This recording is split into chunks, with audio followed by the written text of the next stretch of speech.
Kelly Barner, the owner and managing director of Buyers Meeting Point and the host of Dial P for Procurement here on Supply Chain Now. So here's the thing that I want to talk about today. What's the difference between a generalist in procurement and a specialist? So the division here is really around where your expertise lies. A procurement generalist will be very good at a whole range of processes and skills areas, but not necessarily specialize in any one category. Now, a category that people might specialize in would be things like marketing, IT, construction, consumable supplies, and truthfully, even logistics is a common spend category to find procurement specialists that focus in. If your company does happen to have a procurement team that's set up around being generalists, what then do they do? So if you're not a specialist in a category, if you're not a market expert in that area, what do you bring to the table? A lot, actually.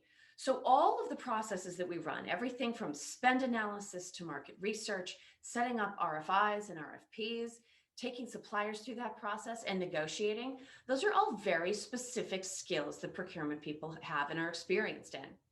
If we can allow our stakeholders within the business to bring the category expertise, we can provide an objective point of view, a voice for the supplier, a voice for other stakeholders, and we can make sure that the company is getting the very best value out of that category of spend by looking at it with fresh eyes.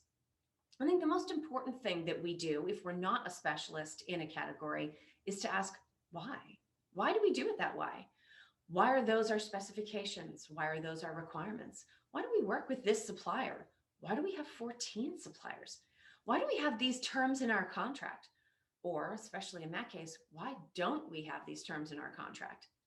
So it really comes down to a company level thing. I've worked with both organizations, and as long as there are good reasons behind the way your company chooses, the way that you're doing it is fine.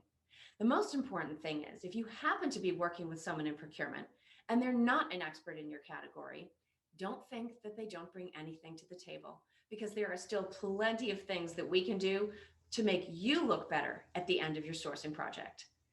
Thank you again for listening, and join me for Dial P the third Tuesday of every month.